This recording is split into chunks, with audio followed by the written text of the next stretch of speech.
Some invitations aren't kindness. They're traps dressed as closure. I'm going to tell you the story of Grace Taylor and Alexandra Walsh, the woman who vanished from her life without explanation 4 years ago, the woman who now hires her as a photographer for her own wedding. Grace received a white envelope with perfect calligraphy. Inside, a wedding invitation and a professional photographer card with double her usual rate. Alexandra was marrying Richard Montgomery at an estate outside Boston, and she wanted Grace to document every single moment. On the day of the ceremony, when Alexandra walked down the aisle on her father's arm, their eyes met. And Grace saw something in those dark eyes that froze her. It wasn't love for the groom. It was absolute terror. Because what Grace discovered that night, hidden in the folds of the wedding dress throughout the entire reception, was a letter. A letter Alexandra wrote the night before. For her. Revealing a truth that would change everything, but arrived too late. This isn't just a story about a wedding. It's a story of forbidden love, of families that destroy, of buried secrets, and of a second chance that maybe should never have existed. Stay with me until the end to know this story. See you soon. Grace felt nauseous when she saw the envelope, not because of the expensive paper or the perfect calligraphy spelling out her name. She felt nauseous because she recognized the handwriting. After 4 years, 3 months, and 16 days without a single word, Alexandra was writing to invite her to her wedding. Her stomach clenched like a fist. Her hands trembled as she tore open the envelope, and when the second card fell out, reserved for professional photographers, with an attached payment that doubled her usual rate, Grace knew this wasn't courtesy. It was a trap. Or worse, it was indifference. Alexandra needed her the way she'd need any stranger with a camera. That hurt more than 4 years of silence. Boston awakened outside her window in Beacon Hill, with familiar sounds of delivery trucks, street vendors selling breakfast sandwiches, the intermittent barking of the neighbor's dog. Grace closed her eyes and let the invitation fall onto her kitchen table. Her apartment smelled of freshly brewed coffee and the persistent dampness of November. She'd returned to Boston barely 6 months ago, after spending years photographing weddings in Los Angeles, accumulating dollars and distance. She thought she'd left behind everything that hurt. She thought Alexandra was just a name that no longer woke her at 3 a.m. She was wrong. She opened her laptop and searched for Alexandra's Instagram profile. Nothing posted in 2 years. The last post showed a generic sunset in Cape Cod with an empty caption. Grace remembered that Alexandra hated social media, said it was for people without inner lives. She then searched for the groom's name. Richard Montgomery. Corporate attorney, 38 years old, partner at a prestigious firm, magazine smile, Italian-tailored suit, photos on yachts and golf courses, everything Alexandra used to despise. Grace felt a knot in her throat. Who was this woman marrying a man who looked like he stepped out of a Swiss watch ad? For 3 days, Grace didn't touch the invitation. She left it on the table like it was radioactive. Every morning she saw it while making her coffee. Every night she avoided it when coming home exhausted from some sweet 16 party or baptism photo shoot. Messages accumulated on her phone from her best friend, Sophie, who had discovered the news on Facebook. "Did you see Alexandra's getting married?" Sophie wrote. "Tell me you're not going." Grace didn't respond. She didn't know what to say. Logic screamed at her to decline the invitation, block the number, move forward. But there was something about the calligraphy of her name, the deliberate choice to hire her as photographer, that kept her awake. Alexandra knew exactly where she lived. Alexandra knew she'd returned to Boston. Alexandra wanted her there. Why? Friday night, Grace opened a bottle of whiskey she kept for special occasions and sat on her small balcony overlooking a cobblestone street in Beacon Hill. The lights from the brownstone houses flickered like candles, and the air smelled of burning leaves and approaching rain. She dialed the number on the invitation. A professional female voice answered on the third ring. "Good evening. The Ashford Estate Events Coordination. How may I help you?" "This is Grace Taylor," she said, her voice sounding steadier than she felt. "I'm the photographer contracted for Alexandra Walsh and Richard Montgomery's wedding. I want to confirm my attendance." "Perfect, Ms. Taylor. We have you registered. The ceremony will be Saturday, November 18th at 5 p.m. Do you need directions to the estate?" "No, thank you. I know the place." She lied. She didn't know any Ashford estate, but she wasn't going to admit it. She hung up and stared at the dark Boston sky. Low clouds reflected the orange glow of millions of lights. Somewhere in that vastness, Alexandra was preparing to marry a man she probably didn't love. Grace knew it in that instant, with an irrational certainty that pierced her chest. She knew Alexandra. She knew her genuine laugh, the way she furrowed her brow when lying, the almost imperceptible tremor in her voice when scared. And something about all this, the invitation, the generous payment, years of silence, smelled like fear. Subscribe now. YouTube prioritizes subscribers, and those who aren't subscribed miss future stories. The days before the wedding passed in a fog of mechanical preparations. Grace checked her photography equipment, cleaned her lenses, charged backup batteries. She bought a simple black dress that wouldn't draw attention, comfortable shoes for standing for hours. She cut her hair at a salon in Back Bay, just to have something to control. The stylist tried to make conversation, but Grace responded with monosyllables until the woman gave up and worked in silence. The night before the wedding, Sophie appeared at her apartment with 2 bottles of red wine and fierce determination. "I'm not letting you go to this alone," Sophie said, planting herself in the living room with crossed arms. Grace was sitting on the floor, surrounded by her cameras and lenses organized on a blanket. She looked up at her friend. Sophie had curly hair pulled into a messy bun, wore denim overalls and worn sneakers. They'd been friends since college, since those years when Grace still believed she could be an artist and not just document others' happiness.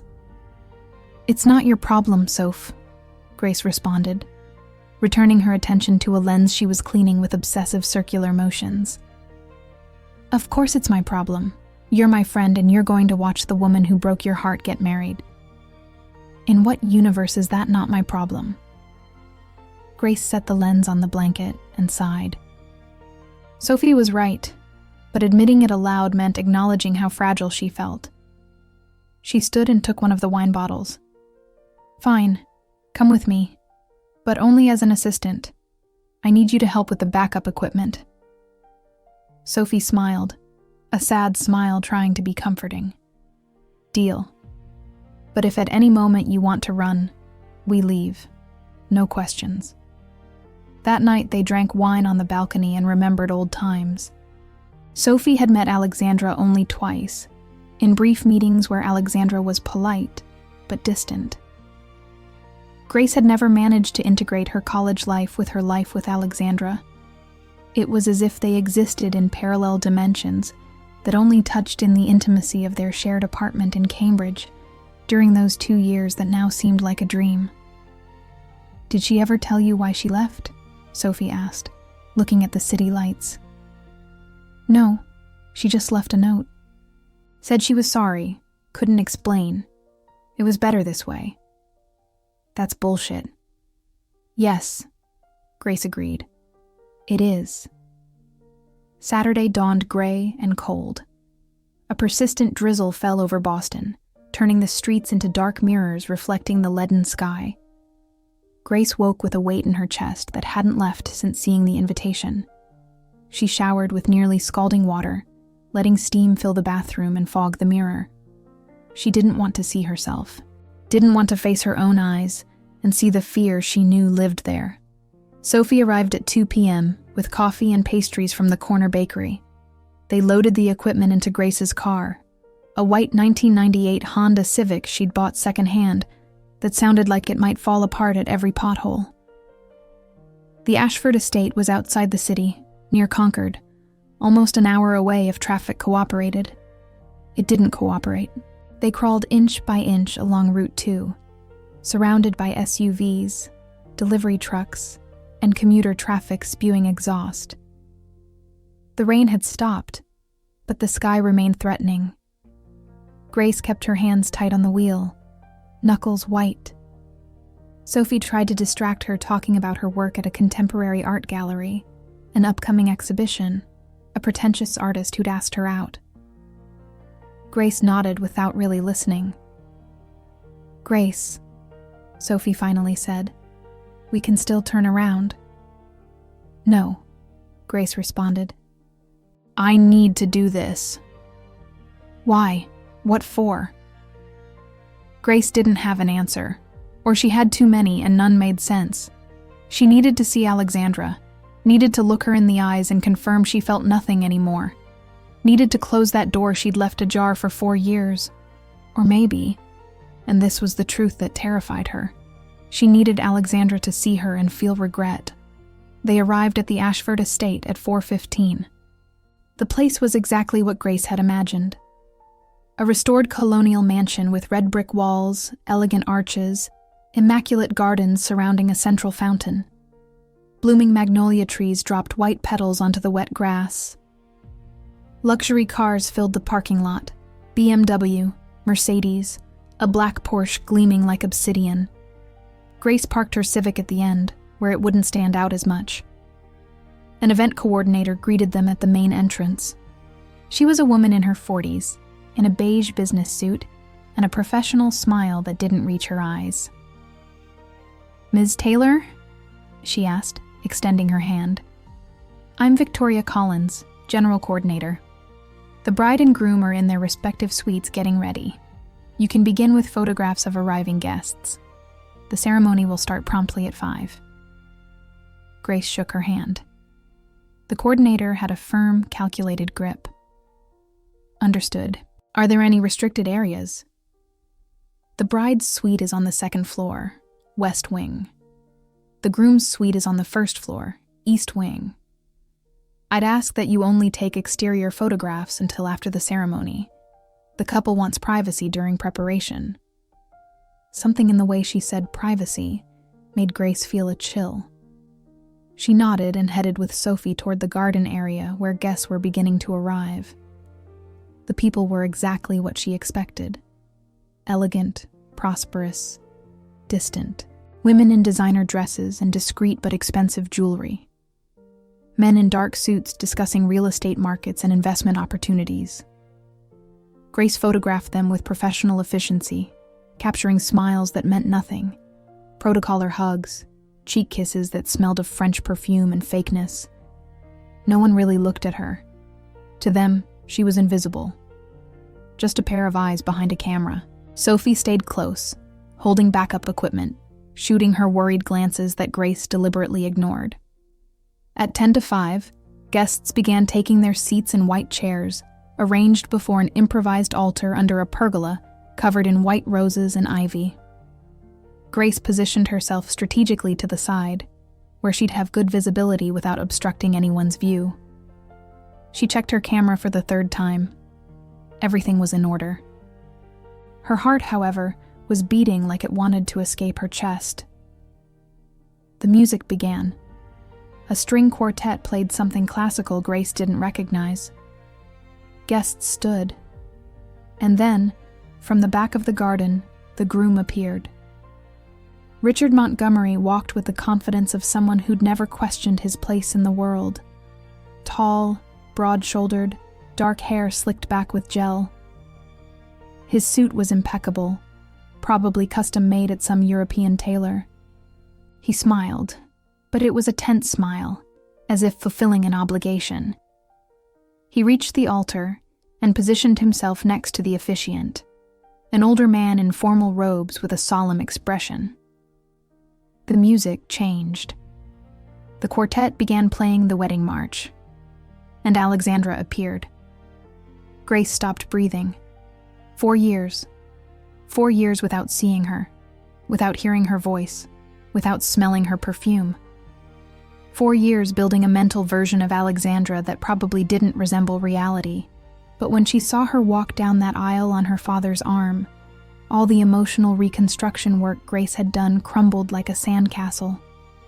Alexandra was beautiful, devastatingly beautiful. Her dress was French lace, with a modest neckline and long sleeves ending in points over her hands. The veil was fine tulle floating behind her like mist. She wore her dark hair in a low bun, with some loose strands framing her face. But what broke Grace wasn't the beauty of the dress or the perfect hairstyle. It was her gaze. Alexandra walked with her eyes fixed forward, not looking at anyone. Her eyes were the same, large, brown, so dark they seemed black, with long lashes that used to brush Grace's skin when they kissed very close. But now those eyes were empty, as if Alexandra wasn't really there, as if she were an automaton dressed as a bride, performing the rehearsed movements of a ceremony that didn't belong to her. Grace raised the camera by professional instinct and began shooting. Click, click, click. Each photograph was a stab, Alexandra advancing, her father smiling with feigned pride, the groom waiting with barely contained impatience, guests watching with superficial approval. Then it happened. Just when Alexandra was halfway down the aisle, her eyes deviated. Just 1 second. A fraction of time so brief probably no one else noticed, but Grace did. Alexandra looked at her. Their gazes met through the camera viewfinder, and in that instant, Grace saw everything she needed to know. Terror. Alexandra's eyes weren't empty. They were terrified. And then she returned her gaze forward, adjusted the bouquet of white roses in her hands, and continued walking. The officiant began with the ritual words Grace had heard at dozens of weddings. Dearly beloved, we are gathered here. His voice was monotone, devoid of genuine emotion. Grace stopped listening. Her hands operated the camera on autopilot, capturing images she knew would be technically perfect, but emotionally hollow. Alexandra stood next to Richard. He held her hands with a possessiveness disguised as tenderness. Grace noticed it in the way his fingers squeezed, how his thumb caressed the back of Alexandra's hand with mechanical, calculated movements. A performative caress, not one of affection. If anyone knows any reason why these two should not be joined in matrimony, speak now, or forever hold your peace. The silence that followed was dense, almost tangible. Grace felt every muscle in her body tense. She opened her mouth. The words were there, on the tip of her tongue, burning. I do. I know a reason. But the moment passed. The officiant continued, and Grace hated herself for her cowardice. Sophie touched her elbow gently, a silent gesture of comfort. Grace swallowed and kept photographing. Richard Alexander Montgomery, the officiant said. Do you take Alexandra Marie Walsh to be your lawfully wedded wife, to love and honor her in sickness and in health, for richer or poorer all the days of your life? I do, Richard responded with a clear, confident, completely convincing voice. The officiant turned to Alexandra. Grace focused on her face. Through the lens, she could see every detail. Lashes trembling slightly, lips pressed in a thin line, the way she swallowed before responding. Alexandra Marie Walsh. Do you take Richard Alexander Montgomery to be your lawfully wedded husband? To love and honor him, in sickness and in health, for richer or poorer, all the days of your life? There was a pause, the briefest. Half a second, maybe less. But Grace felt it like an eternity. She saw Alexandra open her lips, saw her eyes barely moisten, saw her chest rise in a deep inhalation. I do, she whispered. Her voice broke on the second word. No one else seemed to notice. Guests sighed, relieved, pleased. Alexandra's father wiped his eyes with a handkerchief. Richard's mother smiled with satisfaction from the front row, but Grace had heard it.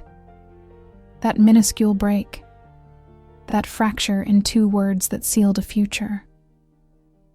I now pronounce you husband and wife. You may kiss the bride. Richard lifted the veil with rehearsed movements. He took Alexandra's face in his hands and kissed her. It was a kiss for the audience, prolonged enough to seem passionate, theatrical enough to draw applause. Grace photographed the moment and felt something inside her break definitively. Not with a crash, but with a soft snap, like a thin branch breaking under snow's weight. The newlyweds walked back down the aisle, smiling, waving. Alexandra passed Grace without looking at her. She kept her gaze fixed forward, smile frozen on her face like a porcelain mask. Grace lowered the camera. Her hands trembled. "Are you okay?" Sophie murmured. "No," Grace responded with brutal honesty. "But we can't leave yet." The reception took place in the estate's main hall. It was a spacious room with high wooden beam ceilings, crystal chandeliers hanging like frozen tears, and windows overlooking the gardens. Tables were decorated with excessive floral centerpieces, white roses, blue hydrangeas, eucalyptus perfuming the air with its menthol aroma. China was French porcelain. Crystal was Waterford. Everything screamed money and studied good taste. Grace circulated among tables, capturing moments supposed to be spontaneous, but were actually carefully orchestrated. Uncles toasting with champagne, cousins posing in their cocktail dresses, grandmothers crying calculated happiness. No one talked about love. They talked about stocks, properties, a Maldives honeymoon that cost what Grace earned in 6 months. She constantly searched for Alexandra with her eyes, found her sitting at the head table next to Richard. He had a hand on her thigh, under the tablecloth. Alexandra smiled when someone spoke to them, nodded at appropriate moments, raised her glass when necessary, but her eyes remained empty. She wasn't drinking. Grace noticed. The champagne in her glass stayed intact, the level exactly the same throughout dinner. "You should eat something," Sophie said, offering her a plate with hors d'oeuvres she'd taken from a nearby table. "I'm not hungry." "Grace." "Later, Soph, please." The banquet progressed through an endless succession of pretentious dishes. Arugula salad with goat cheese, mushroom soup with truffle, beef medallions with red wine reduction, French desserts that looked like artwork and tasted of sugar and emptiness. Grace photographed every dish, every toast, every forced laugh.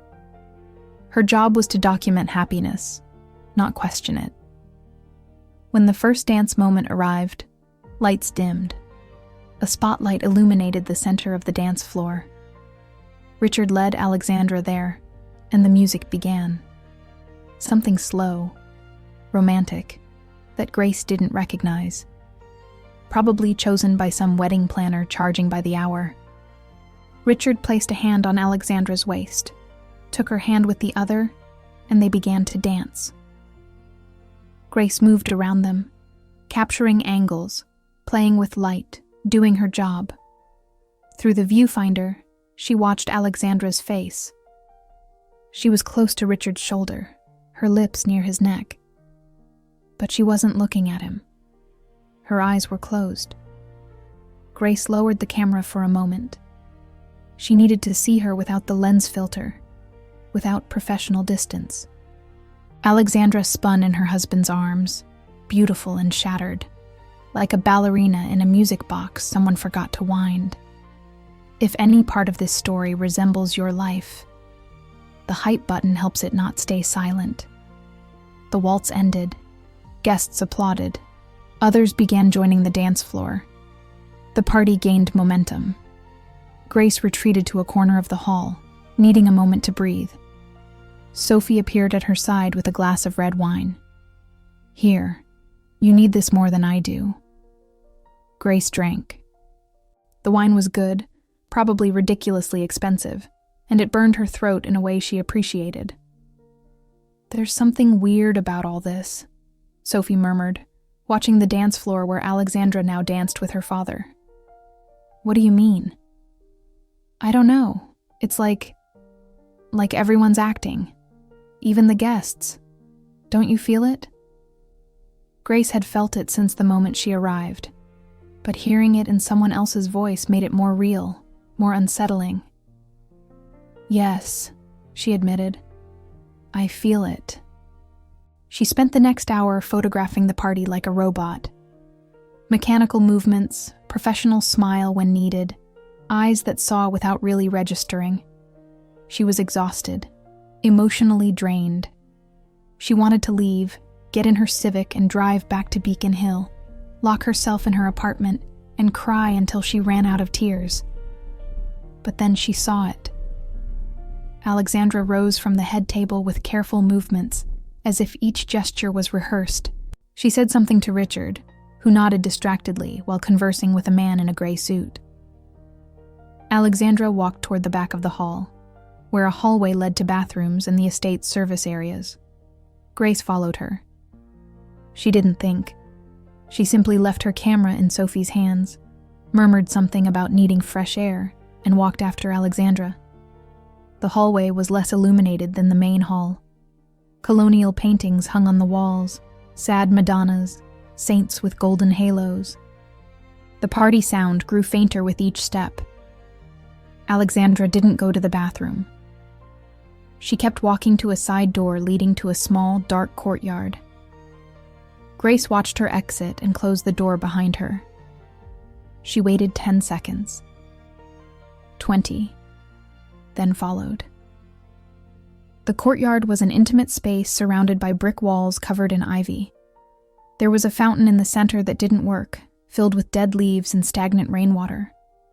Old lanterns provided dim, yellowish light. Alexandra stood facing the fountain, her back to the door, shoulders tense under her dress's lace. Grace closed the door softly. The sound made Alexandra turn sharply. Their eyes met. 4 years of silence compressed into that instant. 4 years of unanswered questions, sleepless nights, pain Grace had tried to bury under layers of work and geographic distance. Everything was there, suspended between them like air before a storm. "Grace," Alexandra said, and her voice was exactly as Grace remembered it. Soft, with a slight raspy tone, as if she'd just woken up. "Alex," Grace responded, because she didn't know what else to say. Alexandra took a step toward her, then stopped.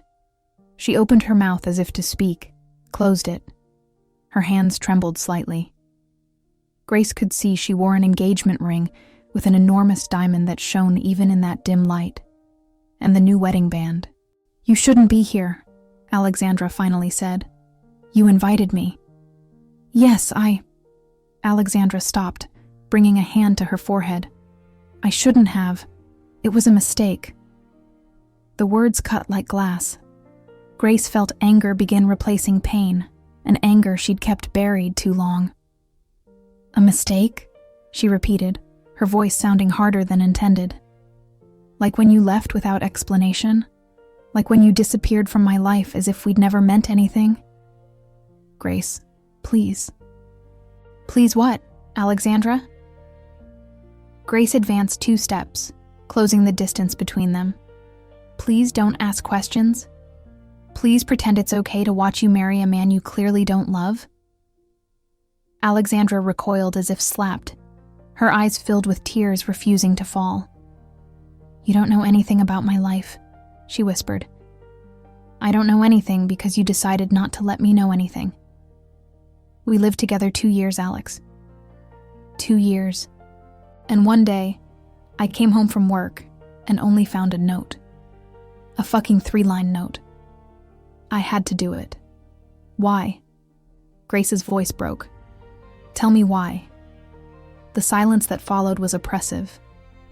Alexandra looked at her with an expression Grace couldn't decipher. Pain, yes. But also something more. Guilt? Fear? Tears finally fell down Alexandra's cheeks, dragging mascara with them. "Because if I stayed, I was going to destroy your life," she finally said, with a voice so low Grace barely heard it. "What?" "My family, Grace. My family found out about us. My father—" Alexandra stopped, breathing deeply. "He told me if I continued with you, he'd disinherit me. Cut me off completely. Ruin me professionally. You know my father. You know his influence in this city's legal sector. He would have kept every word." Grace felt the ground move under her feet. She knew Alexandra's family was conservative, traditional, Catholic to the core. But she never imagined. "You should have told me," she managed to articulate. "We could have fought together." "No," Alexandra shook her head violently. "You don't understand. It wasn't just about me. My father investigated. He knew where you worked, where you studied, had connections, could make sure no photography studio would hire you in this city, could ruin you, Grace. And he would have done it just to punish me. So you abandoned me to protect me." "Yes." "And now you're marrying Richard to—" "What? Please him? Keep family peace?" Alexandra wiped tears with the back of her hand, staining her dress's lace. "Richard is a partner at my father's firm. He's the perfect son-in-law.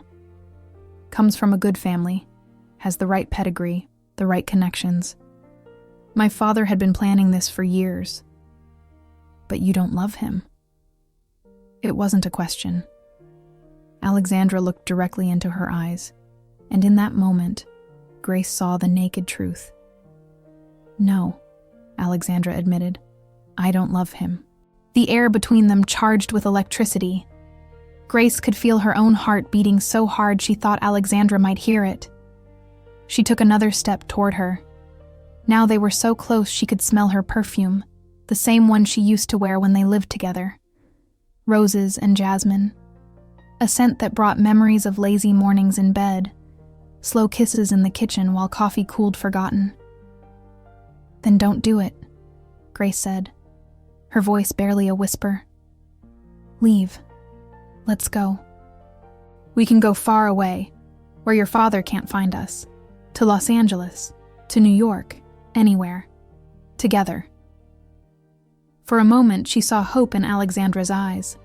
A bright, fragile flash. But it extinguished as quickly as it appeared. "I'm already married, Grace. You can annul it. We can—" "I can't," Alexandra interrupted, and there was new firmness in her voice. "My father has pancreatic cancer. Stage 4 terminal. They give him 6 months, maybe less. This marriage, it's the last thing he wants to see before he dies. And my mother, she wouldn't survive the shame of an annulment, of me admitting publicly that we—" Her voice broke. Grace felt like she was drowning. She understood. Of course she understood. But understanding didn't make it hurt less. "So what?" she asked, hating how her voice sounded, small and broken. "You're going to live a lie the rest of your life?" 6 months, Alexandra whispered. "Just 6 months. After Richard will be your husband, legally, socially, and you'll be trapped in this cage you built." Alexandra opened her mouth to respond, but the courtyard door opened abruptly. Both separated immediately, as if caught doing something forbidden. Richard appeared in the doorway, his silhouette outlined against the hallway light. "There you are," he said, his voice having an edge Grace hadn't heard before. "I was looking for you. Your mother wants us to cut the cake." His eyes moved from Alexandra to Grace, analyzing them. Grace could see the calculation in his gaze, barely contained suspicion. "I'm coming," Alexandra responded, her voice perfectly controlled, without trace of tears she'd shed moments before. "I just needed some air. The photographer was adjusting shots for the album." Richard looked at her for a long moment, then nodded. "All right, but hurry. They're waiting." He turned and returned inside. Alexandra waited until his footsteps faded completely before looking at Grace again. "You have to leave," she said. "Alex, please." And there was desperation in her voice. "If you ever loved me, go now. Don't make this harder than it already is." Grace wanted to scream that this was impossible, that nothing could be harder than watching her surrender to a life that would destroy her. She wanted to grab her shoulders and shake her until she came to her senses. She wanted to kiss her, just once more, to remember what was real and what wasn't. But she did none of that. "Goodbye, Alexandra," she said, and each syllable cost her a piece of her soul. She walked back to the hall on legs that barely supported her, found Sophie waiting with her camera and a worried expression. "What happened?" "Nothing," Grace lied. "Absolutely nothing. Let's finish this." She photographed the cake cutting, photographed the father of the groom's toast, photographed Alexandra smiling for cameras while feeding Richard a piece of 3-tier cake, decorated with fondant and edible flowers. Photographed the last piece of a perfect wedding that was a lie from beginning to end. At 11 p.m., when the party was still in full swing, Grace packed her equipment. Victoria, the coordinator, handed her an envelope with final payment. "Excellent work, Ms. Taylor," she said. "The couple will be very happy with the photographs." Grace took the envelope without opening it and left the estate. The night air was cold and smelled of wet earth. In the clear sky shone stars never seen in the city. She got in the Civic with Sophie, started the engine, and drove back to Boston without saying a single word. Only when they reached her apartment in Beacon Hill, when Sophie had left promising to call the next day, when Grace was alone in her room surrounded by silence, did she finally allow herself to cry. She cried for lost time, for words unsaid, for love that had been real but not strong enough to survive the world's weight. She cried until she had no tears left, until dawn began filtering through curtains, tinting her room a pale, hopeless gray. And then, exhausted and empty, she finally fell asleep. Grace woke at 4 p.m. on Sunday with a dry mouth and swollen eyes. The light filtering through curtains was opaque, grayish. Outside, Beacon Hill lived its quiet Sunday, church bells calling to mass, street vendors hawking bagels and coffee, the occasional bark of neighborhood dogs. She dragged herself to the kitchen and made coffee in the French press she'd brought from Los Angeles. While water boiled, she checked her phone.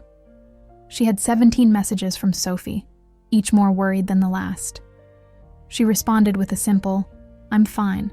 Thanks for everything." She knew Sophie wouldn't believe her, but she had no energy for more. There were also 3 missed calls from unknown numbers and an email from Victoria Collins, the wedding coordinator, requesting the photographs within the next 72 hours to begin editing the album. Grace looked at her camera, still in the bag by the door where she'd left it last night. The idea of reviewing those images, of seeing Alexandra's face frozen in moments of false happiness, turned her stomach. She spent the entire Sunday in her apartment, moving between bed and couch like a ghost. She didn't eat, barely drank water. She tried to watch a movie on Netflix, but couldn't concentrate for more than 10 minutes.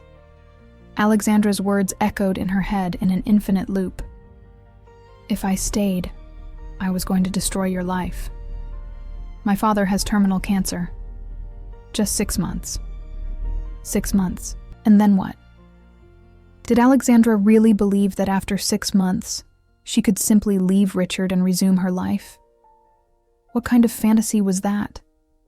Once married, once integrated into that family, into that life of appearances and social obligations, there would be no turning back. Alexandra knew it. That's why she'd cried in that courtyard. That's why her eyes were empty during the ceremony. Grace poured herself whiskey straight from the bottle, no glass. The liquor burned, but at least it was something she felt, beyond the dull pain that had settled in her chest. Monday arrived with rain. A persistent rain that turned Beacon Hill streets into rivers of muddy water. Grace forced herself to get up, shower, get dressed. She had a session scheduled with a couple celebrating their 25th wedding anniversary. 25 years, a quarter century together. The idea now seemed so strange, so impossible. She canceled the session claiming a family emergency. She spent the next hours avoiding her camera, avoiding thinking, avoiding feeling. She cleaned her apartment with maniacal intensity, washing dishes that were already clean, reorganizing books that were already perfectly arranged. When she finished, the place gleamed, but she still felt dirty inside. At 7 p.m, her phone vibrated. An unknown number. Grace ignored it. 5 minutes later, it vibrated again. The same number. And again. And again. With a frustrated sigh, she answered, "Yes?" There was silence on the other end. Grace was about to hang up when she heard the voice. "Grace, it's me." Her breath caught. "Alexandra." Her voice sounded different on the phone, smaller, as if she were speaking from very far away. "How did you get my number?" "I never deleted it," Alexandra responded. "I've had it saved since before." Grace sat on the couch, feeling her legs tremble. "What do you want, Alex?" I need to see you." "No. Please, just once. There are things I need to explain to you, things I couldn't tell you Saturday. You already told me enough." "No, that's not true." Alexandra's voice broke slightly. "Richard interrupted me, but there's more. There are things you need to know before it's too late." Grace closed her eyes. She knew she should hang up. She knew that every word they exchanged was like picking at a scab on a wound that would never fully heal. "Where's Richard?" she asked. "Business trip, Chicago. He'll be back Wednesday." "Are you already lying, Alexandra? Has the life of secrets already begun? Please." And there was so much desperation in that word that Grace felt something inside her give way. "Tomorrow, at the Mill Coffee Shop, in the South End, at 3 p.m. If you don't come, I'll understand. But please." Grace didn't respond immediately. She listened to Alexandra's breathing on the other end of the line, choppy, anxious. "Fine," she finally said. "But this is the last time, Alex. After this, don't call me again." "Thank you," Alexandra whispered, and hung up. Grace stared at the phone in her hand. The rain beat against the windows with renewed fury. Outside, the city drowned in water and traffic. Inside, Grace drowned in decisions she knew would destroy her one way or another. If this doesn't deserve a like, I don't know what does. The night passed in sleepless vigil. Grace tossed in bed, alternating between regretting having agreed to see Alexandra and counting the hours until the meeting. At 5 a.m, she gave up, got up, and made coffee. She sat on her fire escape wrapped in a blanket, watching Beacon Hill wake up under the gray drizzle. Vendors began setting up their stalls. An elderly woman swept the sidewalk in front of her house with slow, methodical movements. A group of stray dogs fought over garbage scraps near the corner. Life continued, indifferent to Grace's internal chaos. She spent Tuesday in a state of limbo. She tried to edit some photographs from previous jobs, but her hands refused to cooperate. She tried to read, but the words slid across the page without registering in her brain. She tried to cook, but ended up burning scrambled eggs and throwing them in the trash. At 2:30, she changed clothes 3 times, jeans and a black sweater. Too casual. A simple dress. Too formal. She finally decided on jeans, a white blouse, and her favorite denim jacket. She put on light makeup, just enough not to look like a walking corpse, and left her apartment. The mill was a 15-minute walk away. It was a small place with exposed brick walls and wooden tables that had seen better days. They served the best artisan coffee in the entire South End, and pastries they made in the wood-fired oven still functioning in the back. Grace and Alexandra used to go there on Sunday mornings when they lived together. They'd sit at the corner table, share croissants, and drink coffee while planning their week. Grace arrived 10 minutes early. She ordered a cappuccino and sat at the corner table. Exactly where they used to sit. She didn't know why she chose that table. Maybe because part of her wanted Alexandra to remember. She wanted it to hurt.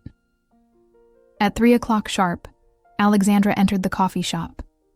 She wore dark jeans, a white blouse similar to Grace's, a coincidence that made them both smile bitterly at the same time, and a long camel-colored coat. She had her hair down, falling in waves over her shoulders. No makeup, with deep circles under her eyes that concealer couldn't completely hide. She looked exhausted. She looked beautiful. "Hi," Alexandra said, approaching the table. "Hi," Grace responded. Alexandra sat across from her. Her hands rested on the table, restless, playing with the edge of her coat.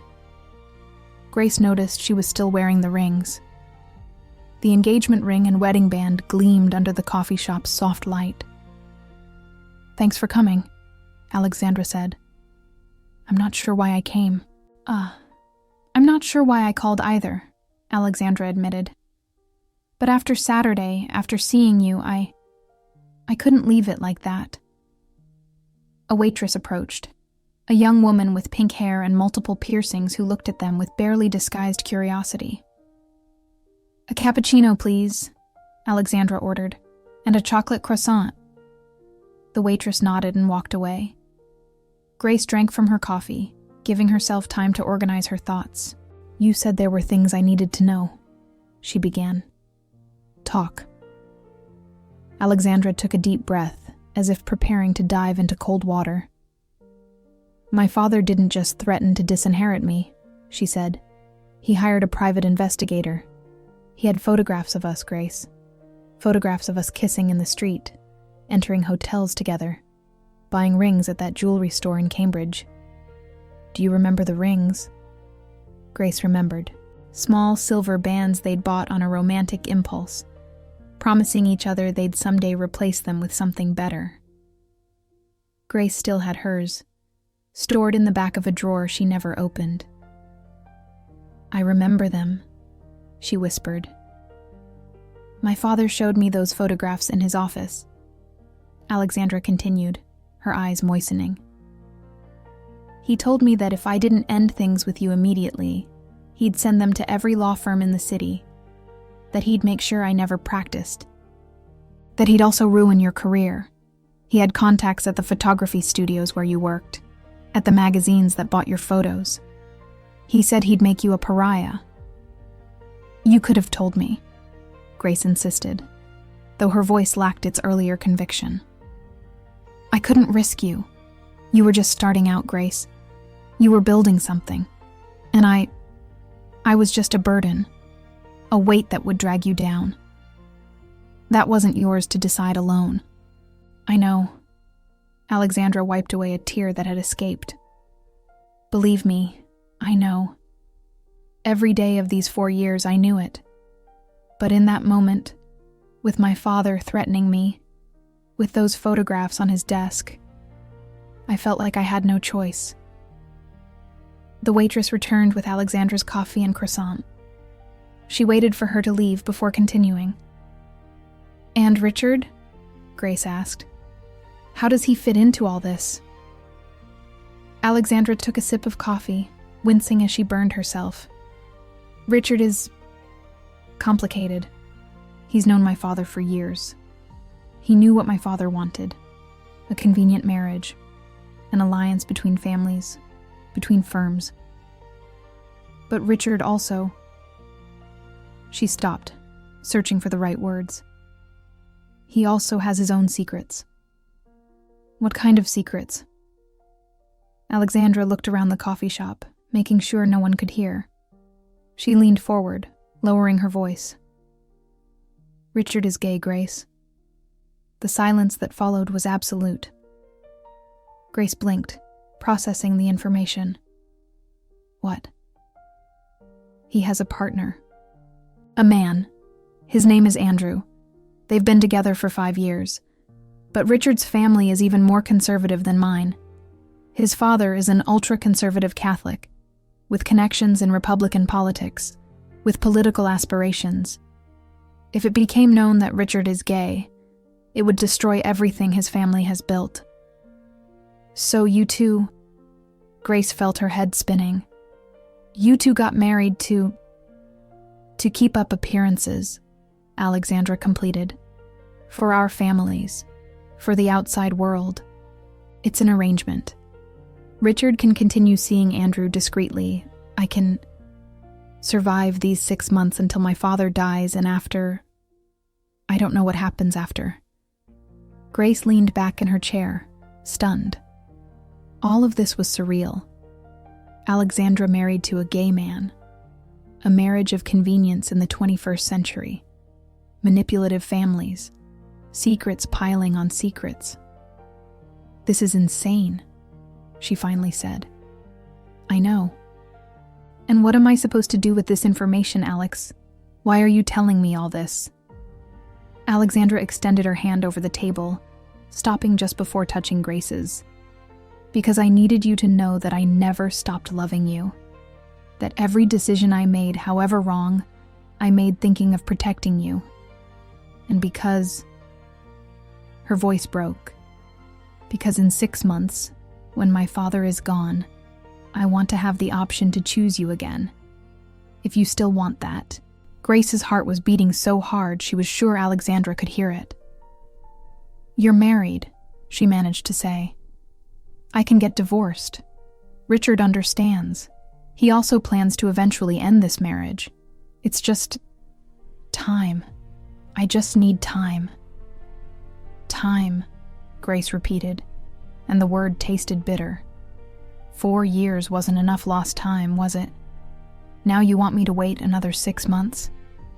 What if your father lives longer than 6 months? What if he lives a year? 2 years? Grace. No, Alexandra. I can't do this. I can't be your plan B while you live your perfect married life with your gay husband and your happy family. I can't sit around waiting for you to decide you're ready to choose me. She stood up abruptly. Alexandra also stood, catching her before she could walk away. Wait, please. Just give me these 6 months. After that, I'll be free. After that, we can... After what? Grace faced her, and all the rage accumulated over 4 years finally exploded. After that, we'll live happily ever after. After that, your family will magically accept that you're a lesbian and that you're in love with the poor photographer from Beacon Hill. Life doesn't work like that, Alex. My father will be dead, but your mother won't be, and your uncles, and your cousins, and all those people who saw your perfect wedding on Saturday. What are you going to tell them? That you made a mistake? That you married the wrong person? You'll never stop running from them, Alexandra. You'll never be free. Tears were now flowing freely down Alexandra's face. Some people in the coffee shop were starting to look. Grace didn't care. So, what do you suggest? Alexandra asked in a broken voice. That I give up? That I accept this life and forget we were ever happy? I suggest you decide who you want to be. Really. Not in 6 months. Now. Because I can't keep being your secret, Alex. I can't be the person you love when no one's watching, but deny when it matters. She left money on the table to cover both coffees and walked out of the coffee shop. Outside, the rain had returned, fine and cold. She walked aimlessly through South End streets, getting soaked, not caring. Tears mixed with rain on her face. People passed by with umbrellas, looking at her with curiosity or pity. She arrived at her apartment an hour later, shivering with cold. She took off her wet clothes, wrapped herself in a blanket, and sat on the couch. Her phone vibrated. A message from Alexandra. "I'm sorry. For everything. For not being brave enough." Grace didn't respond. She turned off the phone and left it on the coffee table. She closed her eyes and let exhaustion finally overcome her. The following days passed in a haze. Grace immersed herself in work with almost manic intensity, accepting any job offered to her. Sweet 16 parties, baby showers, maternity sessions, corporate events. It didn't matter. As long as she was behind a camera, as long as she was documenting other people's lives, she didn't have to face her own. Sophie appeared every 2 days with food and silent company. She knew when to talk and when to simply be there. Grace loved her for that. Thursday, a week after the meeting at the coffee shop, Grace finally forced herself to review the wedding photographs. She'd been postponing the task, but Victoria had called 3 times already, each time more insistent. The clients wanted their album. She sat in front of her computer with a cup of coffee that went cold without being tasted. She inserted the memory card from her camera and began reviewing the images one by one. They were good. Technically perfect. The composition was impeccable, the lighting precise, the moments captured with exact timing. Any couple would be delighted with these photographs. But Grace saw what no one else would see. She saw the terror in Alexandra's eyes when her father gave her away to Richard. She saw the tension in Richard's shoulders as he held his girlfriend's hand. She saw Alexandra's mother's forced smile, too wide, too perfect. She saw the cracks in the facade she'd unwittingly documented. And then she saw something she hadn't noticed on the wedding day. It was a photograph of the reception hall, taken from a high angle. Grace had climbed a small ladder to capture the overall view of the tables, floral centerpieces, guests scattered during the cocktail hour. In the lower right corner of the image, barely visible, was Alexandra. She wasn't with Richard. She wasn't with guests. She was alone, standing by one of the windows overlooking the garden, looking outside. And in her hand, almost hidden in the folds of her dress, was an envelope. Grace zoomed in on the image. The envelope was white, thin. Alexandra held it in a strange way, as if hiding it, as if she didn't want anyone to see it. What was that? Grace reviewed the next photographs. In several of them, taken at different moments of the reception, Alexandra appeared discreetly touching the side of her dress, as if checking that something was still there. The envelope. It had to be the envelope. A crazy thought began forming in Grace's mind. What if that envelope was for her? What if Alexandra had wanted to give it to her but never found the moment? What if it contained the words she couldn't say in the courtyard? It was ridiculous. Paranoia from someone seeing meaning where there probably was none. But she couldn't get the idea out of her head. She called the Ashford estate. After 3 transfers, she managed to speak with Victoria. "Ms. Taylor, how nice to hear from you. Do you have the photographs ready?" "Almost," Grace lied. "But I have a question. Was any lost item found after the wedding? In the reception hall or in the suites?" "Let me check." Grace heard computer typing. "Yes, we found some items. A pair of earrings in the ladies' room, a men's jacket in the coat check. Looking for something in particular? Any envelope? Maybe a letter?" "No, nothing like that." "Why? Did you lose something?" "No, never mind. Thanks." She hung up feeling foolish. What did she expect? That Alexandra had left a love letter hidden at the estate, hoping Grace would magically find it? But the doubt gnawed at her. She couldn't concentrate on editing the photographs. The images of Alexandra touching the side of her dress repeated in her mind. It had to mean something. She made an impulsive decision. She dialed Alexandra's number. It rang 5 times before she answered. "Grace?" Alexandra's voice sounded surprised, cautious. "Where did you hide the envelope?" Grace asked without preamble. "What?" "The day of your wedding. I saw you in the photographs. You had an envelope hidden in your dress. What was it?" There was a long silence. Grace could hear Alexandra's agitated breathing on the other end. "How?" Alexandra began. "No one was supposed to see that. I'm a photographer. I see things." Another silence. Then, in a barely audible voice, "It was a letter. For you." Grace's heart raced. "For me?" "Yes. I wrote it the night before the wedding. Everything I wanted to tell you but couldn't. Everything I felt. I thought that, I don't know what I thought, that maybe I'd find the courage to give it to you. But I never did. Where is it now?" "Stored in a safe place. I want to read it." "Grace." "No, Alexandra.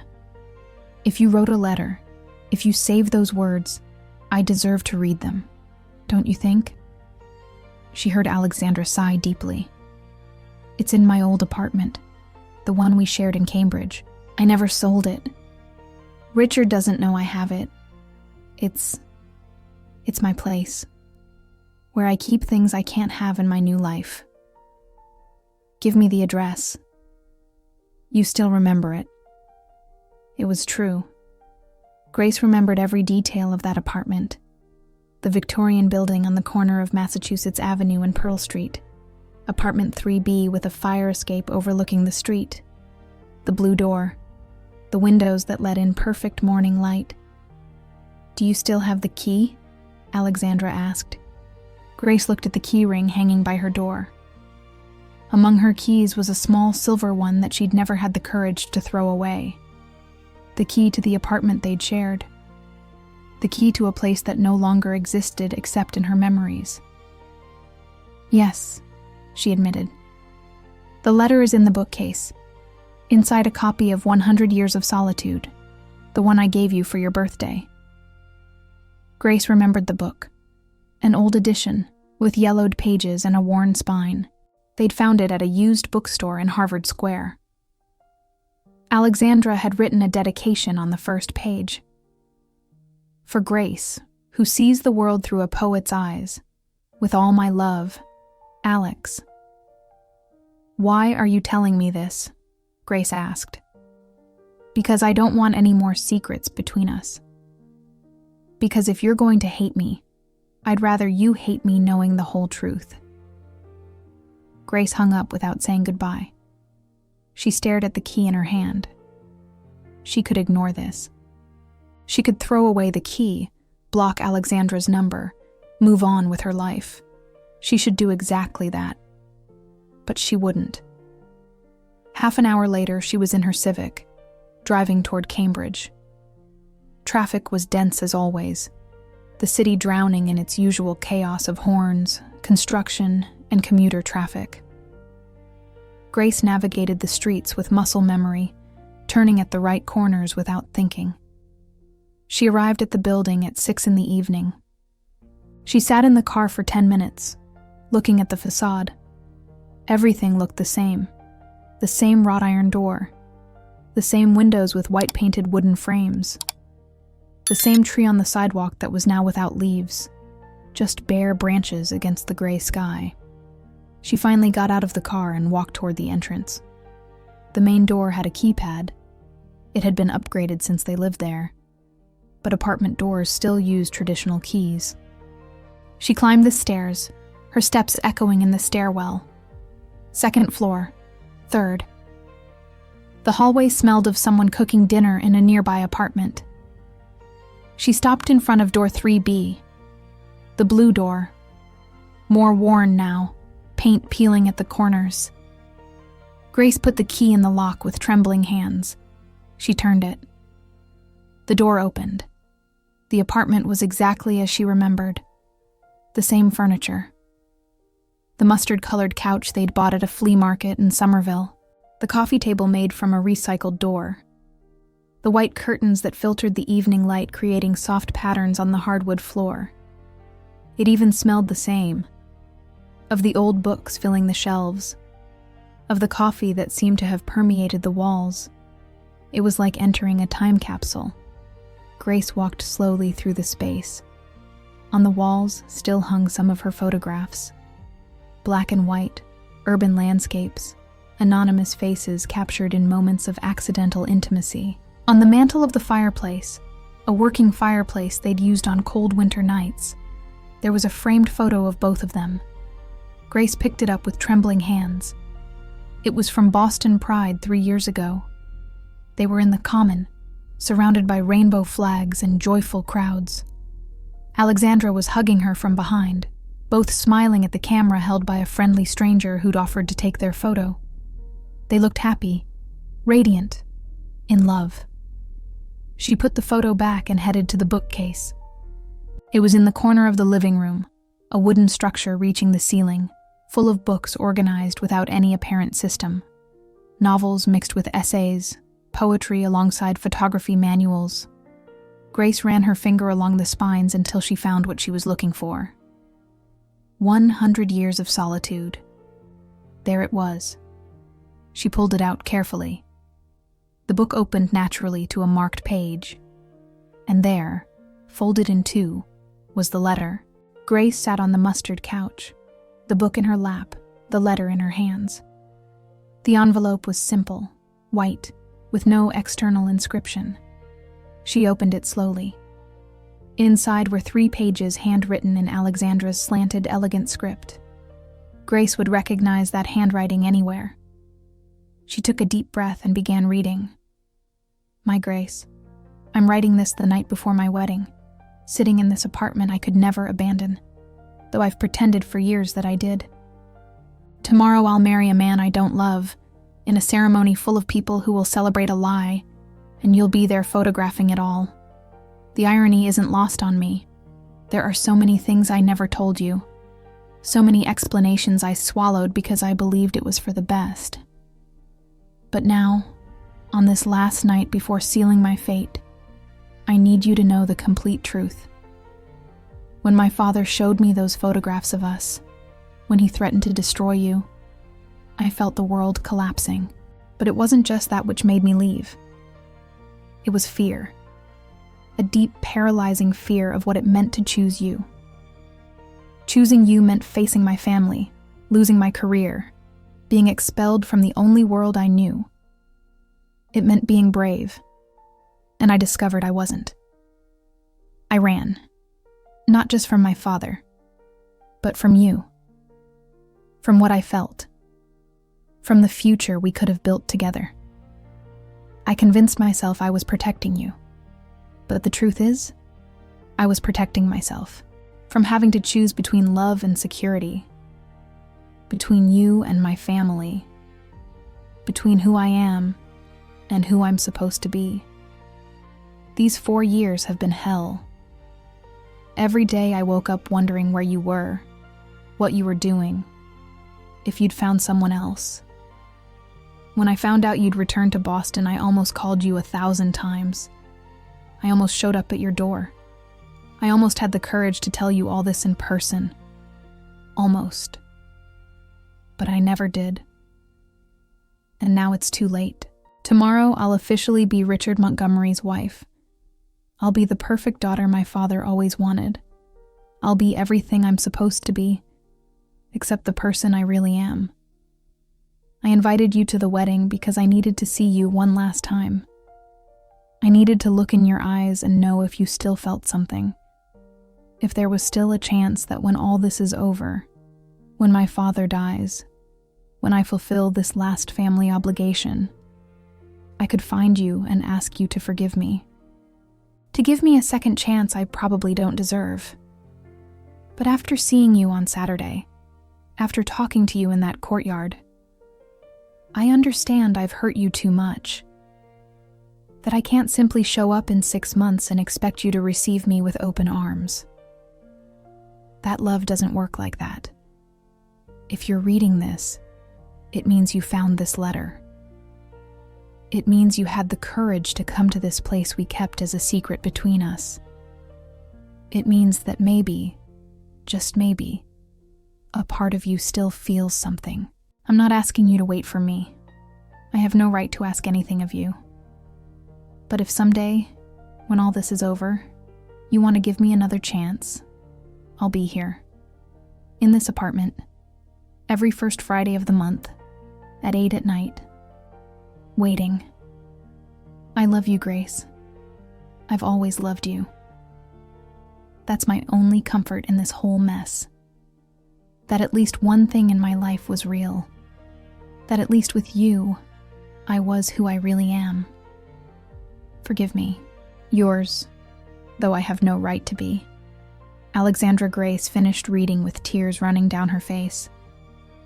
The pages trembled in her hands. She reread the letter. Once, twice, 3 times. As if reading it enough times the words would change. Say something different. Offer a solution that didn't exist. Every first Friday of the month, at 8 at night, waiting. Grace looked at her phone. It was Thursday. The first Friday of the month was tomorrow. She sat on the couch until it was completely dark. Streetlights filtered through the windows, creating elongated shadows on the floor. She could hear Cambridge traffic, the occasional laugh from students walking by, the constant murmur of a city that never fully slept. She finally stood up. She carefully folded the letter and put it in her jacket pocket. She put the book back in its place on the bookcase. She took one last look at the apartment, this place frozen in time, this sanctuary of a love that had been real, but not enough, and left. She closed the blue door behind her. She went down the stairs. She got in her Civic. She drove back to Beacon Hill without listening to the radio, just the sound of her own breathing and traffic. When she arrived at her apartment, she found Sophie waiting at the door with a bottle of wine and a worried expression. "I called you like 10 times, Sophie said. "Where were you?" "In the past," Grace responded, and collapsed into her friend's arms. That night she told Sophie everything. The letter, Alexandra's words, the promise to be there every first Friday, the impossible dilemma she now faced. "Are you going tomorrow?" Sophie asked, after hearing it all. "I don't know," Grace admitted. "Part of me wants to run there. Another part wants to burn that letter and move on. What does your heart say?" Grace touched her chest, where she felt a constant pain for a week. "My heart is broken, Soph. I don't know if I can trust what it says." Sophie took her hand. "Only you can make this decision, Grace. But whatever you decide, I'll be here. Okay?" Grace nodded, grateful to have at least one constant in the midst of all this chaos. That night she didn't sleep. She lay awake, staring at the ceiling, replaying every conversation with Alexandra, every shared moment, every word of the letter. When the sun began to rise, painting her room a pale pink, she still hadn't made a decision. Friday passed in slow motion. Every hour seemed to last an eternity. Grace tried to work, edit photographs, stay busy, but her eyes constantly returned to the clock. 2 in the afternoon, 4 in the afternoon, 6 in the afternoon. At 7:30, she showered and changed clothes. Without really thinking about what she was doing, she put on jeans, a black shirt, her denim jacket. She looked at herself in the mirror. She looked tired, scared, but also determined. She grabbed her car keys. She drove toward Cambridge as the sky darkened. Traffic was heavy, as always on a Friday night. She arrived at the building at 5 to 8. She sat in the car, looking at the third-floor windows. They were lit. Alexandra was already there, waiting.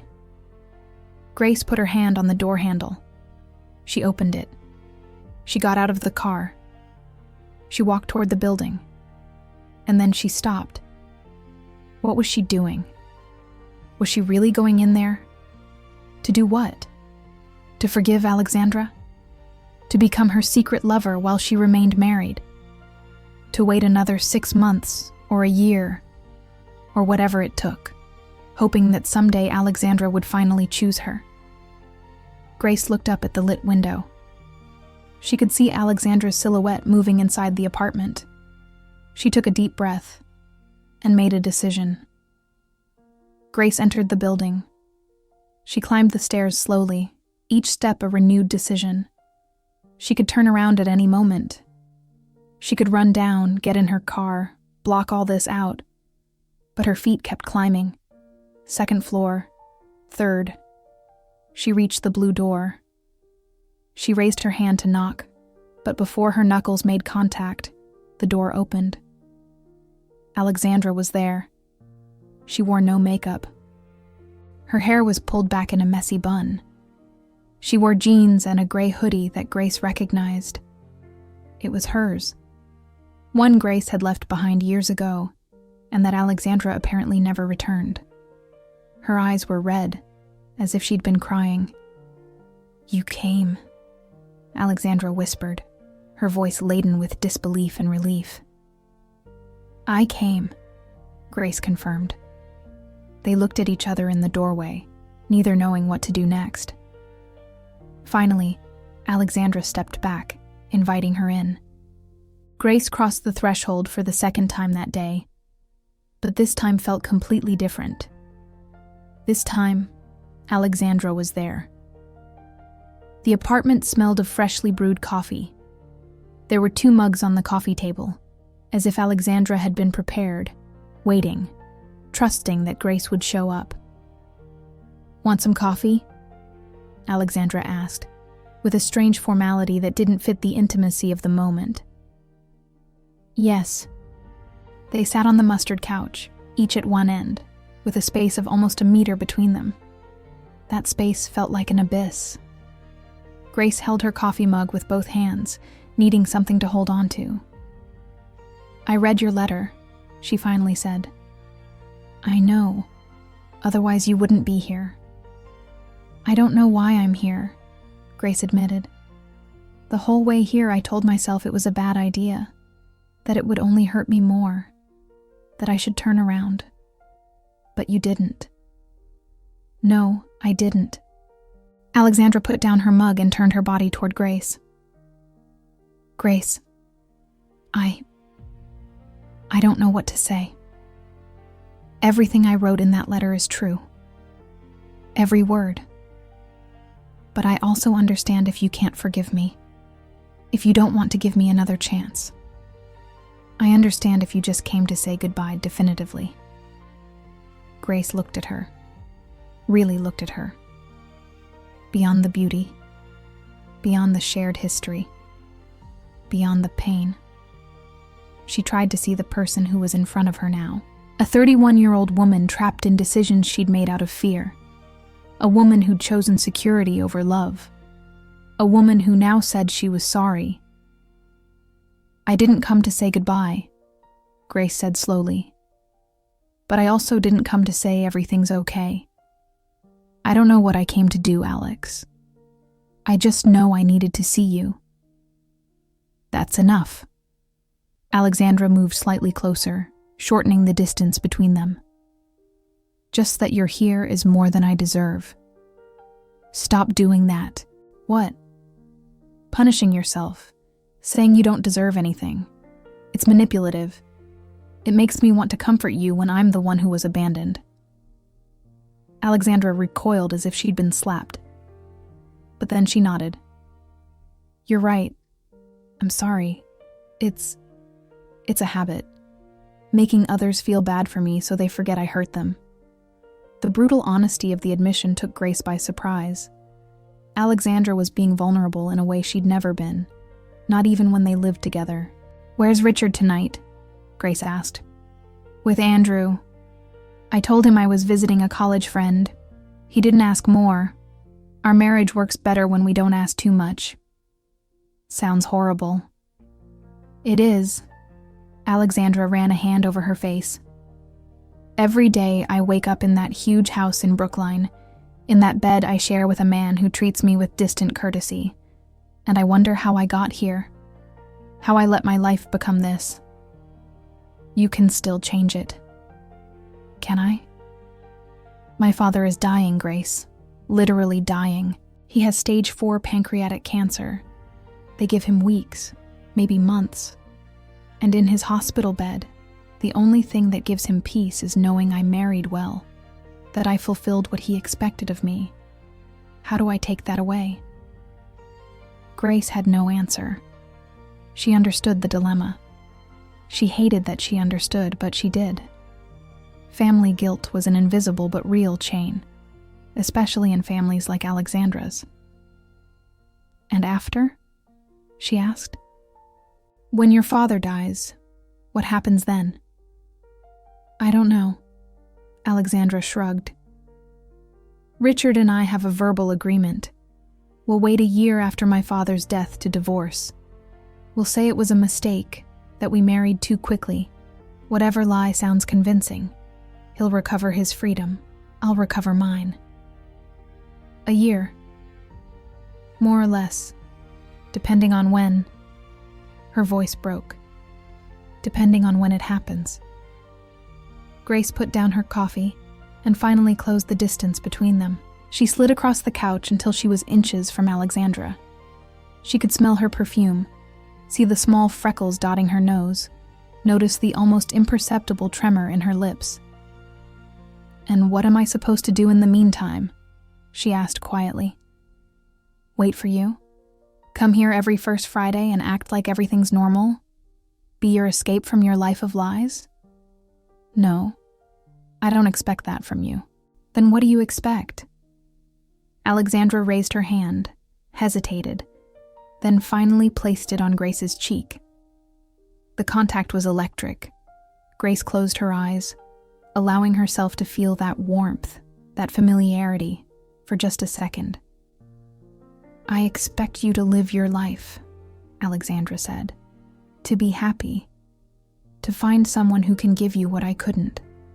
And selfishly, I hope that when all this is over, when I'm finally free, there's still a small part of you that remembers me fondly. That doesn't hate me completely." Grace opened her eyes. Tears ran down her face without her realizing when they'd started to fall. "I can't hate you, Alex. Believe me, I've tried. But I also can't wait for you. I can't put my life on hold hoping that maybe, in a year or two, you'll be available. I know. But I also can't simply forget you. I don't know how to do that. So what do we do?" It was Grace who closed the final distance. It was Grace who took Alexandra's face in her hands. It was Grace who kissed her. The kiss was soft at first, tentative, as if both were testing dangerous waters. But then it deepened. 4 years of pain, of longing, of unspoken words poured into that kiss. Alexandra's hands tangled in Grace's hair, pulling her closer.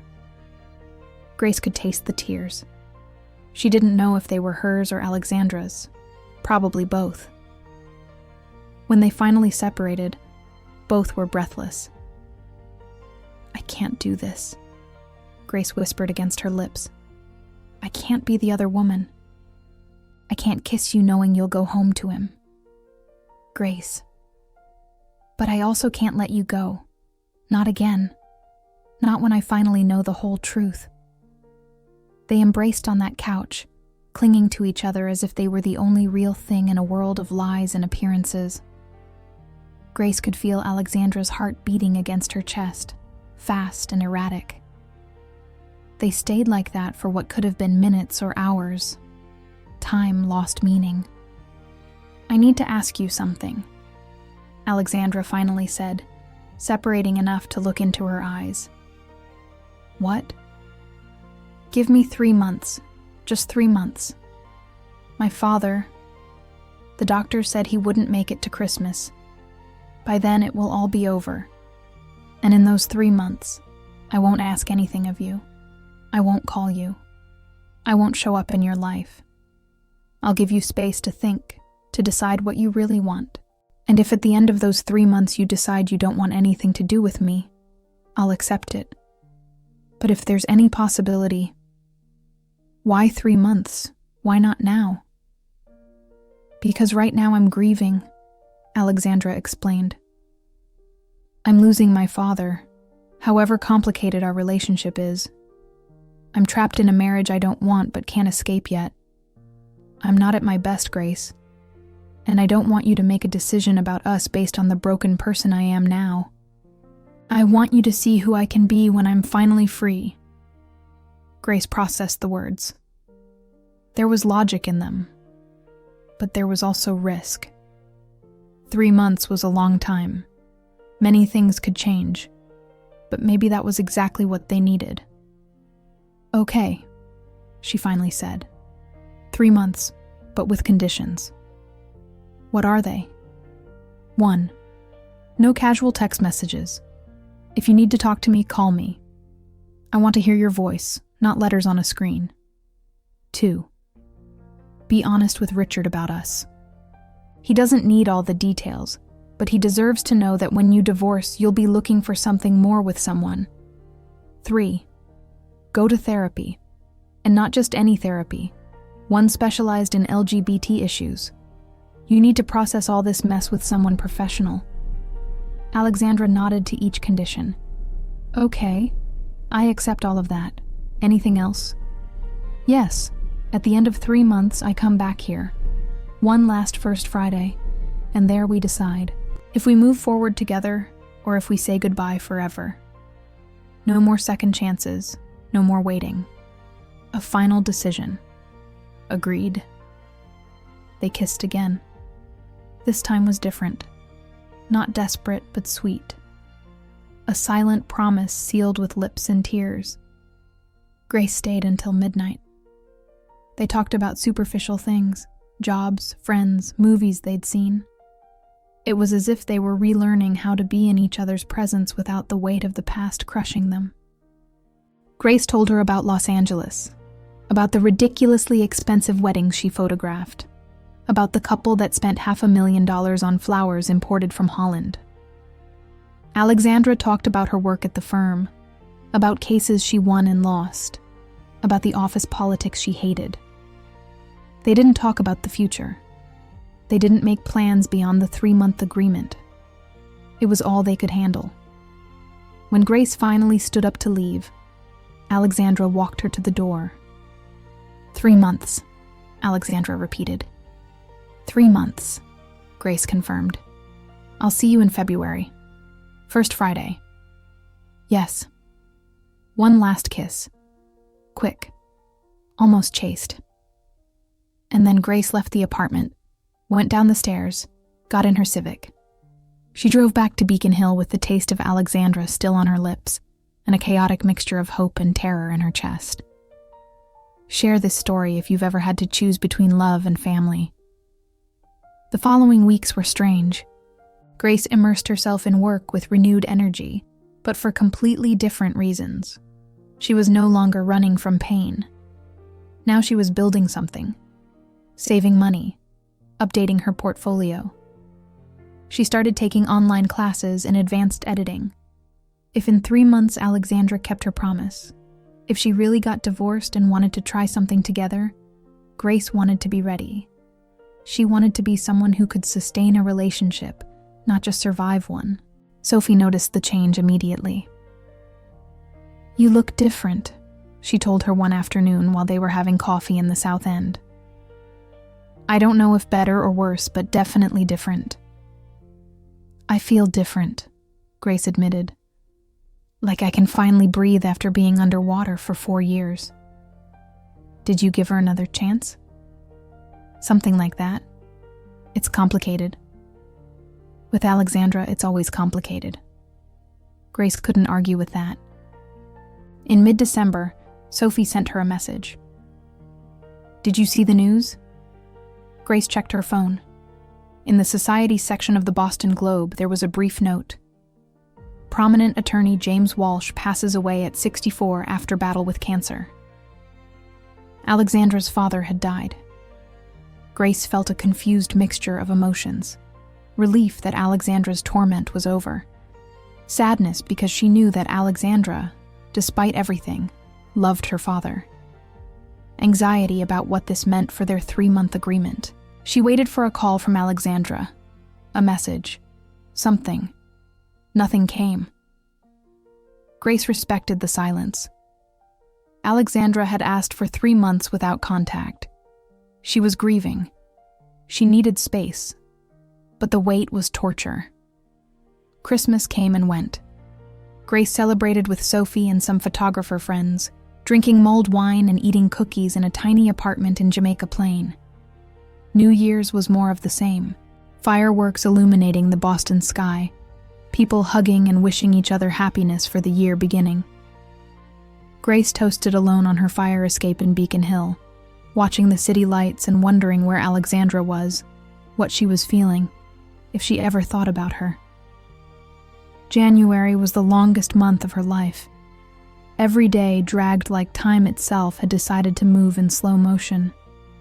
Grace counted the days on her calendar, crossing off each one like a prisoner marking her sentence.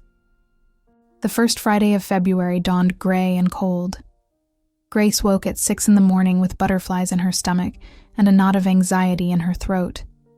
She had the whole day ahead before 8 p.m, and she had no idea how she was going to survive it. Sophie showed up at 10 with coffee and pastries. "I came to make sure you don't go crazy before tonight," she announced, settling onto Grace's couch as if she had every right. "I appreciate the concern, but I'm fine." "You're shaking." Grace looked at her hands. Sophie was right. "Okay, maybe I'm not so fine." They spent the day together. They watched movies without paying attention. They ordered Thai food they barely touched. Sophie tried to distract her with gossip from the art world, with stories of disastrous exhibitions and pretentious artists. Grace appreciated the effort, but couldn't concentrate. At 6 p.m, Sophie left after hugging her tightly. "Whatever happens tonight," she said, "remember that you deserve to be happy. Okay?" "Okay." Grace showered, changed clothes 3 times, finally decided on jeans, a white blouse, and her denim jacket. Simple. No pretensions. She put on light makeup, more from nervousness than vanity. At 7:30, she was ready. At 7:40, she was in her car. At 7:55, she was parked in front of the building in Cambridge. The 3rd-floor windows were lit. Grace checked her phone. 8 o'clock. She got out of the car and entered the building.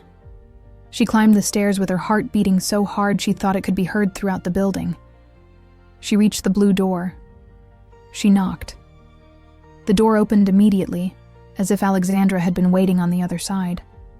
But it wasn't Alexandra standing there. It was Richard. Grace stepped back, completely thrown off. Richard Montgomery stood before her, dressed casually in jeans and a button-down shirt. He looked tired, with deep dark circles and several days' worth of beard he hadn't had at the wedding. His eyes, which in the ceremony photographs had seemed calculating and cold, now showed something Grace didn't expect to see. Compassion.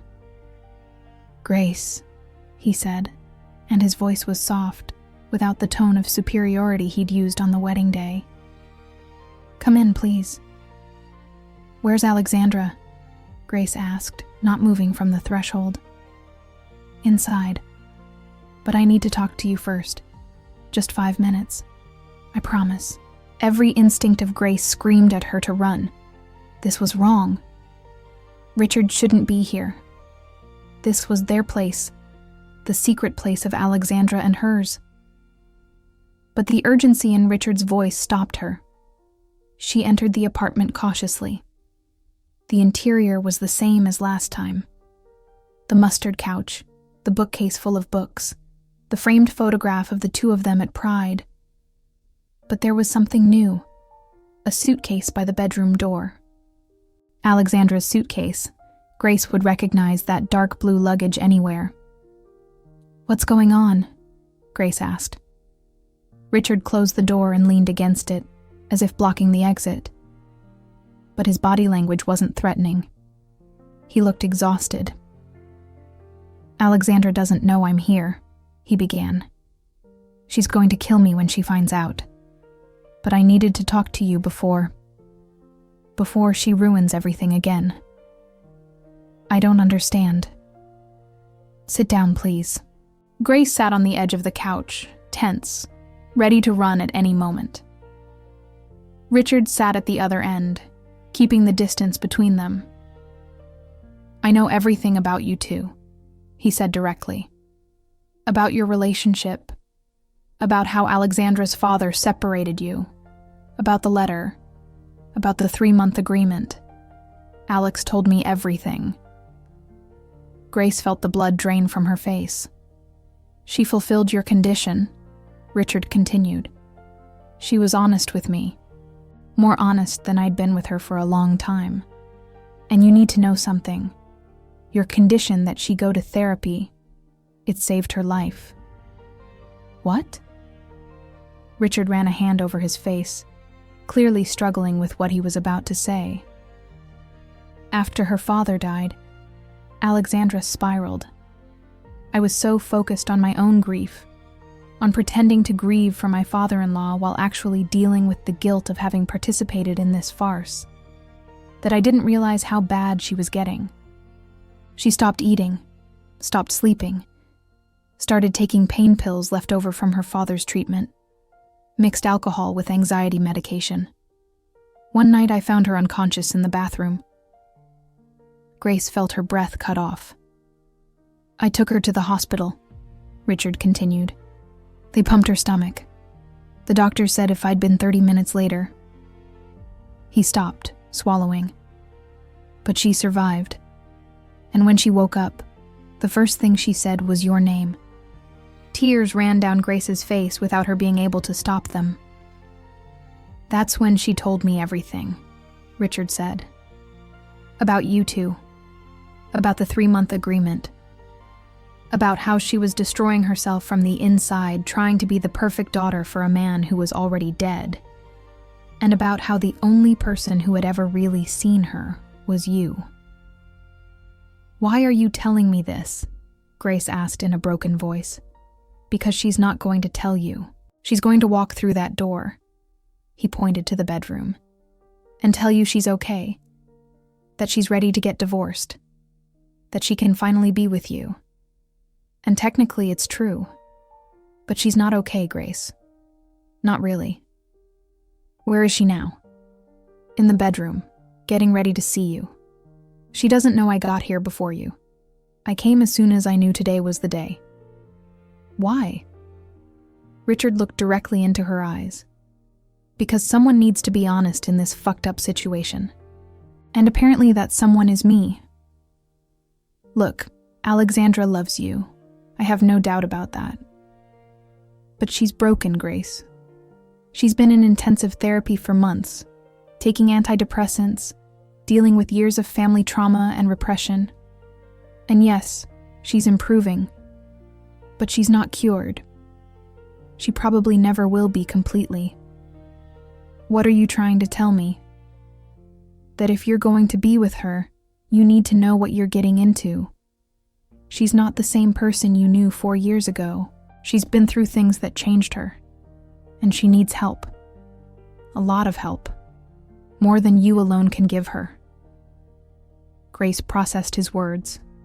Part of her wanted to yell at Richard to leave, that this wasn't his business. But another part, the logical part, the part that had suffered too much, understood that he was doing this for Alexandra. In his twisted way, he was protecting her. "And you?" Grace asked. "What happens to you in all this?" Richard smiled bitterly. "I'm fine, or I will be. Andrew and I are finally going to stop hiding. We're moving to San Francisco. My father disowned me when I told him the truth after Alexandra's father died, but honestly, it's the cheapest price I've paid for my freedom. And Alexandra and I have already started divorce proceedings. In 3 months, it'll be final. So she's free.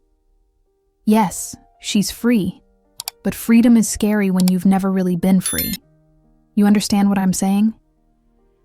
Before Grace could respond, the bedroom door opened. Alexandra came out. She'd cut her hair. It no longer reached her shoulders, but was now a short bob framing her face. She was thinner than Grace remembered, cheekbones more pronounced, eyes larger in contrast. She wore a simple black dress and boots. She looked fragile. She looked beautiful. She looked scared. Her eyes moved from Richard to Grace, immediately understanding what had happened. "Richard, what did you do?" she asked, her voice trembling. "What I had to do," he responded, standing up. "Someone had to tell her the truth. It wasn't your place. Maybe not, but someone had to do it." He approached Alexandra, stopping beside her. "You're my friend, Alex. More than that, you're my family, and I love you enough to make sure you do this right this time." He kissed her on the forehead and left the apartment, closing the door softly behind him. The silence that remained was dense, charged with everything said and unsaid. Alexandra stood in the middle of the living room, her hands twisted in front of her, not knowing what to do. "You're thinner," Grace finally said. "I've been sick." "That's not being sick, Alex. That's almost dying." Alexandra closed her eyes. "I was going to tell you, eventually." "When? After we were together again? After I'd committed to something without knowing the complete truth? It's not fair. None of this is fair." Grace stood up. "None of this has been fair from the beginning, but at least now I know the whole truth." "So now you know I'm a mess," Alexandra said, and a tear rolled down her cheek. "That I'm not the strong person you knew. That I'm broken in ways that maybe will never be fixed." Grace crossed the distance between them in 3 steps. She took Alexandra's face in her hands, forcing her to look into her eyes. "We're all broken, Alex, in different ways. I'm broken too. I spent 4 years running, photographing other people's happiness because it was easier than facing my own misery. I didn't sleep well a single night. I drank too much. I slept with people I didn't care about just to feel something. So don't tell me you're the only one who's in pieces." But nothing. The question isn't whether you're broken. The question is whether you're willing to work on putting yourself back together. Are you going to therapy? 3 times a week. Are you taking your medication? Yes. Do you have a support system besides me? Alexandra hesitated. I'm working on that. Richard, my therapist. There's an LGBT support group I started attending. Good. Because I can't be your only reason to live, Alex. That's too much pressure. That will destroy us both. I know. My therapist told me the same thing. Grace kissed her. Soft, sweet, like a promise. When they separated, both had tears in their eyes. I don't know if this is going to work, Grace admitted. I don't know if we can overcome everything that happened. But I'm willing to try if you are. Really try. Not a half-hearted version where you hide from me or punish yourself. A real attempt. I want to try, Alexandra said. More than anything in the world. Then here are my final conditions. And this time they're non-negotiable. Okay. 1. We continue in therapy, both of us. Together when appropriate, separate when necessary. 2. No secrets, not big ones or small ones. If you're having a bad day, you tell me. If you're thinking about hurting yourself, you tell me. 3. We take this slowly. We're not moving in together tomorrow. We're not going to pretend the last 4 years didn't happen. We're going to rebuild this from scratch, step by step. Can you do that? Yes. All of it. And 4? There's a 4? Yes. Never disappear without explanation again. If you ever decide this isn't working, that you don't want me, that you made a mistake, you tell me to my face. You give me that basic courtesy. Understood? Understood. I promise. They embraced in the middle of that apartment that had witnessed their history from the beginning. Outside, Cambridge lived its Friday night. Traffic, music, people laughing and shouting. Inside, 2 women clung to each other as if they were the only real thing in a world of illusions. It wasn't a perfect happy ending. There was no triumphant music or kiss in the rain. It was real and complicated and scary. But it was theirs. If you want the continuation of this story, write it in the comments, because that's the only way I'll know what you want. And don't forget that YouTube only prioritizes subscribers. So subscribe now so you don't miss the next story that will make you believe in love and second chances. This is just the beginning. Grace adjusted her camera, focusing through the viewfinder. The August sun came through the windows of the new apartment. Not the one in Beacon Hill, not the one in Cambridge, but one they'd chosen together in Somerville, a space that didn't carry the weight of any past. Alexandra was in the kitchen, making coffee as she'd done 1,000 times before. But now she did it in their own kitchen, in their own time, without rush or secrets. She wore an old t-shirt of Grace's and shorts, her hair still wet from the shower. She looked different from the woman who'd gotten married at that estate 8 months ago. Fuller, healthier, more alive. "Are you photographing me again?" she asked without turning around, but Grace could hear the smile in her voice. "You're my favorite model. I thought you said you wouldn't mix work with pleasure. I make exceptions for exceptionally beautiful people." Alexandra turned around, leaning against the kitchen counter. She smiled, a genuine smile, without shadows, without fear. Click.